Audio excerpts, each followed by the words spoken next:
네, 향기로운 이심전심 주제가 있는 물음. 오늘은 삶을 포기하는 사람들, 다소 무거운 주제입니다. 좀 힘들어하는 많은 분들의 이야기가 도착한 것 같은데요. 만나볼게요. 익명으로 올려주신 사연입니다. 스님 안녕하세요. 오늘 참 무거운 주제네요. 하지만 저도 하소연하는 심정으로 몇 자 적어봅니다. 저는 70대 노인입니다. 인생 살아오며 굴곡 없는 삶들이 어디 있겠습니까? 저도 마찬가지로 많은 산들을 넘기며 지금껏 살아왔습니다. 그렇게 살아온 인생인데 사실 요즘엔 다 버리고 떠나고 싶은 마음이 많이 일어나네요. 저는 지금 5년째 치매에 걸린 아내를 보살피며 살고 있습니다. 3남매를 두었지만 다들 팍팍한 삶에 찌들어 부모조차 보필하지 못하는 형편입니다. 어떻게 학교는 보냈지만 시집 장가갈 때 제대로 보태주지도 못한 부모이기에 제대로 부모를 모셔라 강요하지도 못하는 신세입니다.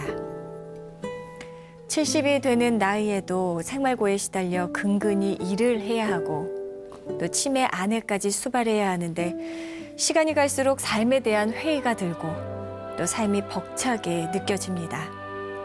간혹 뉴스에서 보면 저 같은 노인들이 끝내 버티지 못하고 떠나버린 사연들이 나오는데요. 남들이 어떻게 생각할지 모르지만 전 100%, 200% 공감합니다. 아무것도 모르고 그저 천진한 아내의 눈을 볼 때면 그저 한숨만 나옵니다. 눈물은 이제 말랐는지 나오지도 않네요.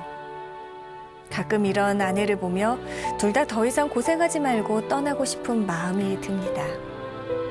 스님, 참 힘들게 넘고 넘어온 인생인데 이렇게 약해지고 포기하고 싶은 마음은 어찌한답니까? 한 말씀 부탁드립니다 하셨습니다. 최근에 뉴스에서도 나왔었죠. 이렇게 똑같은 사연에 두 노부부가 스스로 목숨을 끊은 사연 많은 분들 접해보셨을 겁니다. 참 심정이 어떠실지 제가 물론 경험해 보지는 못했습니다만 충분히 공감되는 부분이 아닌가 싶은데요. 많이 힘드시겠습니다. 어쨌든 요즘에 보면 뭐 이런 사연들이 매스컴을 통해서 많이 소개가 되지고 있고 또 사회 안전망이 잘 갖춰져서 많은 복지의 혜택을 누리고 있는 것이 현실이고 또 국가와 사회가 이런 부분에 손길을 찾아 나서서 적극적으로 케어하려고 애를 쓰고 있긴 하지만 그런 반면에 너무나 많은 그 노인 인구가 늘어나고 있고 그냥 노인이 아니고 정말 빈곤한 노인들이 많이 이렇게 늘어나면서 이렇게 고민에 빠져 있는 어떤 사연을 들을 때마다 참 마음이 아프다라고 하는 생각이 우선 듭니다. 네. 얼마나 힘들까 공감도 가죠. 그냥 정상적으로 빈곤한 것도 힘든데 그 연세가 드시고 또 치매까지 동반을 해서 누군가의 손길이 필요하는 아내를 돌봐야 되고 또 경제적으로 또 활동을 해야 되는 연세 높은 분이었던 그 사연이라는 자체가 참으로 마음을 아프게 하지만 그렇다고 해가지고 일반적인 사회에서 잘못된 선택이라고 하는 부분을 따라가는 것보다 더 어리석음은 없다고 생각을 하거든요. 그래서 이럴 때일수록 우리가 좀 악한 생각을 하면 점점 더 악한 부분이 나를 유혹하게 돼 있지 않나요? 그래서 이럴 때일수록 우리가 좀 선한 생각을 하면 선한 기운이 오게 돼 있어요. 네. 내 마음속에 우리가 항상 부처님 믿는 마음으로 기본적으로 생각해야 될 게 뭐냐면 순간순간 내 마음에는 선함과 악함이 스스로 내 마음을 유혹하게 돼 있지 않습니까? 누구든지 다 마찬가지예요. 착한 일을 많이 하고 사는 사람도 항상은 그런 착한 마음으로만 일관하는 건 아니거든요. 착한 마음 속에 순간순간 악한 마음이 날 유혹하게 돼 있고 또한 악한 마음을 가지고 사는 사람들도 순간순간 착한 마음이 내 마음을 유도하는 그런 경우들이 많이 있어요. 그 마음 중에 내가 어떤 마음을 자꾸 꺼냈을 거냐. 악한 마음이라는 자체, 좋지 않은 마음이라는 자체는 자꾸 덮고 선한 마음을 자꾸 꺼내려고 애를 썼을 때 선인 선과요, 악인 악과다. 선을 중심으로 자꾸 생각을 하다 보면 그것이 선한 기운으로 가게 돼 있어요. 우리가 기도를 하고 산다는 게 뭘까요?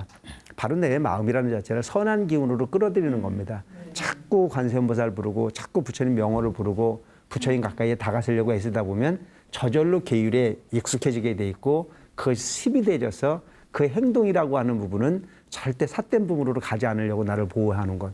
이것은 계율이라고 하는 부분이 울타리 같은 거거든요. 그래서 부처님을 염려불망 생각하다 보면 그런 기운이 나를 소위 의지해서 덮어주듯이 그래서 이런 어려운 삶을 이렇게 살고 있는 이 순간이라도 절대 좀 약한 마음을 갖지 마시고 이왕 하는 부분이라면 그 아내를 정말 지금처럼 측은지심을 일으켜서 정말 소위 그 미소를 그냥 그 미소로 받아줄 수 있는 어떤 그런 선함 뭐 이런 부분이 좀 필요하지 않을까 싶은 생각이 듭니다. 그래서 그냥 생각하지 마시고 그냥 이 순간순간 사라지는 부분이 내 업장 소멸한다라고 하는 생각을 가지고 갔으면 좋겠습니다.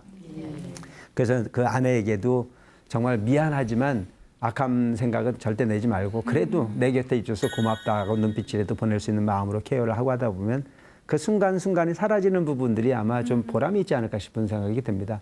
그래서 어떤 형식에 치우치지 말고 최선은 다하되 최선을 다하는 그 모습으로서 어쨌든 보람을 좀 가져갈 수 있도록 하는 것도 삶의 방법이 아닐까. 부처님께서 우리가 사는 삶을 뭐라고 그러셨어요?